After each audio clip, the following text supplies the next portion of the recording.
Hi hello welcome to our channel Sravanthi Bolloju home vlogs. ఈరోజు వీడియోలో ఎంతో టేస్టీగా ఉండే రవ్వ లడ్డు తయారీ విధానాన్ని చూపించబోతున్నాను. ఎంతో ఈజీగా కప్పు కొలతలతో ఫస్ట్ టైం చేసేవాళ్ళు కూడా పర్ఫెక్ట్గా తయారు చేసేటట్టు ఈ వీడియోలో చూపిస్తున్నాను. మరి ఎంతో టేస్టీగా ఉండే ఈ రవ్వ లడ్డూలను ఎలా ఈజీగా ప్రిపేర్ చేసుకోవాలో చూసేద్దామా? రవ్వ లడ్డు తయారీ కోసం పచ్చి కొబ్బరిని తీసుకుంటే లడ్డూలు చాలా టేస్టీగా ఉంటాయి. అందుకోసం ఒక మీడియం సైజ్ కొబ్బరికాయని తీసుకొని కొబ్బరికాయలోని వాటర్ మొత్తాన్ని తీసేసి కొబ్బరిని మాత్రమే ప్లేట్లోకి తీసుకోండి. కొబ్బరిని మొత్తం ఇదే విధంగా బౌల్లోకి తీసుకున్న తర్వాత కొబ్బరిని తురమడం కోసం ఇలా ప్లేటును తీసుకొని అందులో కొబ్బరి తురిమే పీటను పెట్టి పచ్చి కొబ్బరిని ఇలా రఫ్ చేశారంటే సన్నని కొబ్బరి తురుము ప్లేట్లోకి వచ్చేస్తుంది. కొబ్బరిని తురమడం మీకు గనక కష్టమైతే పచ్చి కొబ్బరిని చిన్న ముక్కలుగా కట్ చేసి మిక్సీ జార్లో వేసి 1-2 డైరెక్షన్లు ఇస్తే సన్నని కొబ్బరి పొడి రెడీ అయిపోతుంది. కొబ్బరి తురిమే పీట ఉన్నట్లయితే కొంచెం కష్టం అనుకోకుండా కొబ్బరిని ఇలా తురిమితే లడ్డూలు చాలా టేస్టీగా ఉంటాయి. కొబ్బరి తురుము మొత్తాన్ని ప్లేట్లోకి తీసుకున్న తర్వాత కొబ్బరి లడ్డు చేసే విధానాన్ని కప్ వైజ్గా చెప్తున్నాను గనక పచ్చి కొబ్బరి తురుమును ఇలా 1 కప్ తీసుకొని కొలుచుకోండి. నేను తీసుకున్న కొబ్బరికాయకు 2 కప్పుల వరకు కొబ్బరి తురుము వచ్చింది. రవ్వని కొలుచుకోవడం కోసం బౌల్ని తీసుకొని అందులో 3 కప్పుల ఉప్మా రవ్వను తీసుకోండి. 2 కప్పుల కొబ్బరి తురుముకి 3 కప్పుల ఉప్మా రవ్వ వేసుకుంటే సరిపోతుంది. మీకు గనక కొబ్బరి తురుము నచ్చినట్టయితే 3 కప్పుల ఉప్మా రవ్వకు 1 కప్పు కొబ్బరి తురుము కూడా వేసుకోవచ్చు. చక్కెరను కొలుచుకోవడం కోసం బౌల్ని తీసుకొని అందులో 2 కప్పులన్నర చక్కెరను కొలుచుకోండి. మీరు స్వీట్ ఎక్కువగా తినేవారైతే 3 కప్పుల వరకు కూడా చక్కెరను వేసుకోవచ్చు. రవ్వ తీసుకున్న కప్పుతోటే 1/2 కప్పు నెయ్యిని కూడా తీసుకోండి. 3 కప్పుల రవ్వకు కప్పుకు 2 ఇలాచీల చొప్పున 6 ఇలాచీలను కచ్చాపచ్చాగా దంచి తీసుకోండి.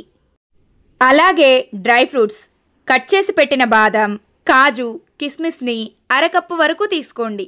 ఇలా కప్ వైజ్గా కొలతలన్నీ ముందుగానే చూసుకున్నారంటే లడ్డూ చేసేటప్పుడు హడావిడి లేకుండా లడ్డూ ప్రిపరేషన్ ఈజీగా చేసుకోవచ్చు.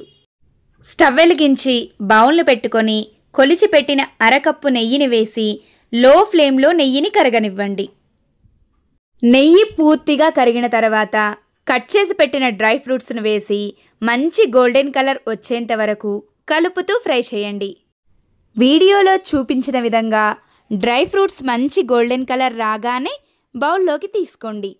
డ్రై ఫ్రూట్స్ మొత్తం బౌల్లోకి తీసుకున్న తర్వాత కొలిచి పెట్టుకున్న ఉప్మా రవ్వను వేసి లో ఫ్లేమ్లో కలుపుతూ ఉండండి. నెయ్యిలో రవ్వను వేసినప్పటి నుంచి కలుపుతూనే ఉండండి. ఏమాత్రం పక్కకు జరిగినా రవ్వ అడుగు పట్టే అవకాశం ఉంటుంది. రవ్వ అడుగు పడితే లడ్డూలు టేస్టీగా ఉండవు. కొత్తగా లడ్డు చేసేవారికి రవ్వ ఎంతసేపు ఫ్రై చేయాలో తెలియదు గనక 15 నిమిషాలు టైం పెట్టుకొని లో ఫ్లేమ్లో ఫ్రై చేస్తూ ఉండండి. రవ్వ లో ఫ్లేమ్లో 5 నిమిషాలు ఫ్రై అయిన తర్వాత తురిమి పెట్టిన కొబ్బరి పొడిని వేసి లో ఫ్లేమ్లో 10 నిమిషాల వరకు ఫ్రై చేయండి. రవ్వ ఇలా 15 నిమిషాలు లో ఫ్లేమ్లో ఫ్రై అయ్యి మంచి గోల్డెన్ కలర్ రాగానే బౌల్లోకి తీసుకోండి. రవ్వ మొత్తం బౌల్లోకి తీసుకున్న తర్వాత అదే ప్యాన్లో కొలిచి పెట్టిన 2 కప్పులన్నర చక్కెరకి కప్పున్నర వాటర్ని వేసి లో ఫ్లేమ్లో కలుపుతూ ఉండండి. ఇలా కలుపుతూ ఉండడం వలన చక్కెర ఈజీగా కరిగిపోతుంది. చక్కెర ఇలా కరుగుతూ ఉన్నప్పుడు కచ్చాపచ్చాగా దంచిన ఇలాచీలను వేసుకొని కలుపుతూ ఉండండి. చక్కెర పూర్తిగా కరిగిన తర్వాత వీడియోలో నేను చూపించిన విధంగా పాకం వచ్చిందో లేదో ఒకసారి టెస్ట్ చేసుకోండి. ఇలా లేత తీగ పాకం రాగానే స్టవ్ ఆఫ్ చేసుకోండి.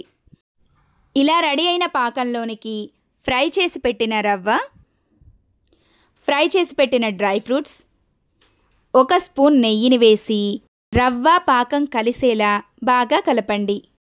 మీరు గనక రవ్వను నెమ్మదిగా కలిపినట్టయితే రవ్వ ఉండలు కట్టే అవకాశం ఉంటుంది. కాబట్టి పాకం కలిసేలా త్వరగా కలపండి. పాకం చక్కగా కలిసిన తర్వాత 2 నిమిషాలు చల్లారనివ్వండి. రవ్వ ఇలా గోరువెచ్చగా ఉన్నప్పుడే చేతికి నెయ్యిని అప్లై చేసుకుంటూ లడ్డూల్లా చుట్టుకోండి. రవ్వ వేడిగా ఉన్నప్పుడు లడ్డూలను చుడితేనే రవ్వ లడ్డు విడిపోకుండా రౌండ్గా వచ్చేస్తుంది. చూసారా లడ్డు ఎంత రౌండ్గా వచ్చిందో? ఇదే విధంగా మిగిలిన రవ్వను కూడా లడ్డూల్లా చుట్టుకోండి. లడ్డూలన్నీ ఒకటే సైజులో రావాలంటే గుంతగంటెతో రవ్వను తీసుకొని చేతిలో వేసుకొని లడ్డూ చేసుకోండి. ఈ విధంగా చేసుకోవడం వలన లడ్డూలన్నీ ఒకటే సైజులో వచ్చేస్తాయి. అంతే, ఎంతో టేస్టీగా ఉండే రవ్వ లడ్డు ఎలా ఈజీగా ప్రిపేర్ చేసుకోవాలో చూశారు కదూ. నా వీడియో కనుక మీకు నచ్చినట్టయితే like, share, subscribe my channel. Thanks for watching.